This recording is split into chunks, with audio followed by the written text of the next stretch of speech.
बच्चों, भगवान राम कहते हैं, अखिल विश्व यह मोर उपाया, सब पर मोहि बराबर दाया।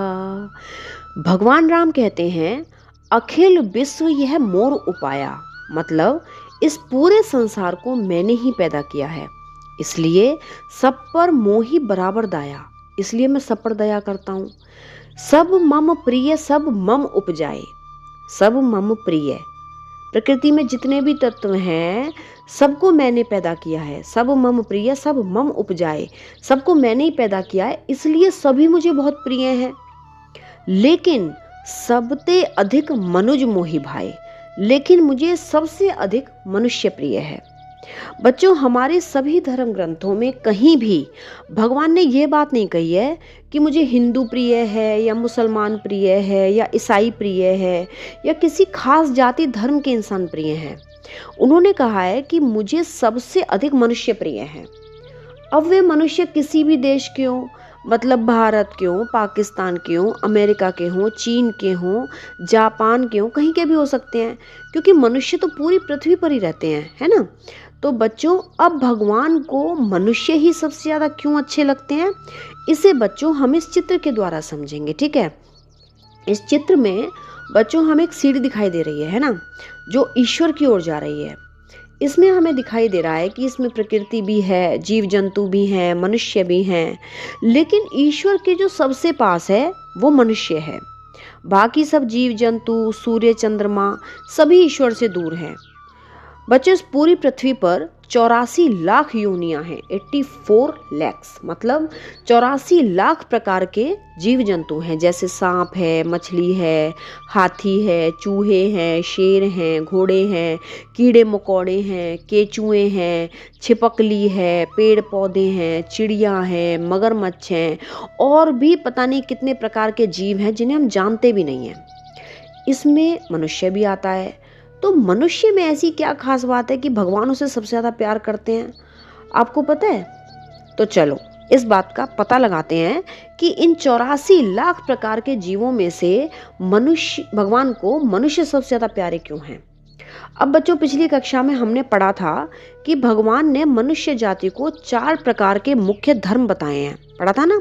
पहला बताया था ब्राह्मण धर्म, दूसरा था क्षत्रिय धर्म, तीसरा था वैश्य धर्म और चौथा था शूद्र धर्म। अब मनुष्य के अलावा जितने भी जीव जंतु हैं वे अपने आप को अंदर बाहर से पवित्र कर सकते हैं, मतलब वो सुसु पॉटी कर सकते हैं, मलमूत्र का त्याग कर सकते हैं, नहा धो सकते हैं, यानी कि वो शूद्र धर्म का पालन कर सकते हैं। फिर वो अपना और अपने परिवार का पेट भरने का काम भी कर सकते हैं, यानी कि वो वैश्य धर्म का पालन भी कर सकते हैं। फिर वो अपना और अपने परिवार की रक्षा का काम भी कर सकते हैं, मतलब वो क्षत्रिय धर्म का पालन भी कर सकते हैं। लेकिन बच्चों, ये जो ब्राह्मण धर्म है ना, ये जीव जंतु मनुष्य की तरह इस ब्राह्मण धर्म का पालन नहीं कर सकते।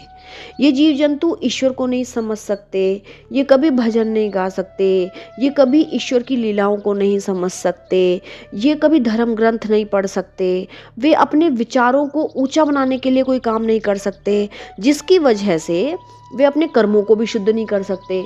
वे केवल वो ही काम कर सकते हैं जो भगवान ने उन्हें देकर भेजा है। जैसे सांप को भगवान ने जहर देकर भेजा है। अब सांप अपने व्यवहार को, अपने स्वभाव को कभी बदल नहीं सकता। वो कभी नहीं सोचेगा कि किसी को डसना अच्छी बात नहीं है तो मैं नहीं डसूंगा। उसे जब भी मौका मिलेगा वो किसी को भी डस लेगा। इसी तरह से जैसे गाय है, उसे भगवान ने शाकाहारी बनाकर भेजा है। अब वह घास ही खाएगी। उसके सामने आप कितना भी मांस लाकर रख दो, वो कभी मांस को नहीं खा पाएगी, क्योंकि भगवान ने उसे ऐसा ही बनाया है। शेर है, वो मांस ही खाएगा, वो घास नहीं खाएगा। इसी प्रकार भगवान ने सभी जीव जंतुओं को एक खास प्रकार के स्वभाव के साथ भेजा है। वो अपनी इस सीमा रेखा से बाहर नहीं सोच सकते, इसीलिए वो ब्राह्मण तत्व का पालन नहीं कर सकते। लेकिन बच्चों, इस धरती पर जितने भी मनुष्य हैं उनको भगवान ने जीव जंतुओं की तरह किसी खास प्रकार के स्वभाव से बांध के नहीं भेजा। मनुष्य को भगवान ने सही गलत के बारे में सोचने के लिए स्वतंत्रता देकर भेजा है। भाई, मनुष्य चाहे तो मांस खाए, वो चाहे तो ना खाए, वो चाहे तो सबके साथ प्रेम से रहे, वो चाहे तो सबसे लड़ के रहे, वो चाहे तो सबकी भलाई के कार्य करे, वो चाहे तो अपना ही पेट भरने में लगा रहे, वो चाहे तो भगवान को या आनंद को पाने के लिए उस रास्ते पर चले, वो चाहे तो मन में गलत विचारों को ही भरने में लगा रहे। तो मतलब भगवान ने मनुष्य को कुछ भी करने के लिए स्वतंत्र छोड़ रखा है। लेकिन अब बच्चों, भगवान कहते हैं कि वैसे तो सभी जीवों में मुझे मनुष्य प्रिय है, लेकिन कौन से मनुष्य मुझे सबसे ज्यादा प्रिय है इसे भी समझना पड़ेगा। ऐसा नहीं है कि आपका बस मनुष्य होना ही बहुत है। भगवान को या खुशियों को प्राप्त करने के लिए आपके अंदर, हमारे सबके अंदर एक खास प्रकार का गुण होना बहुत जरूरी है।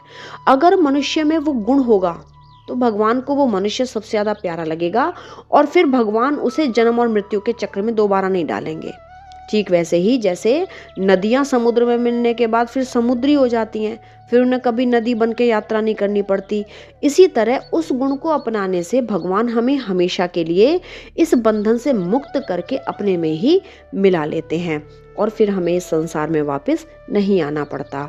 अब वो कौन सा गुण है इसे समझेंगे हम अगली कक्षा में। तब तक जय हिंद, जय भारत।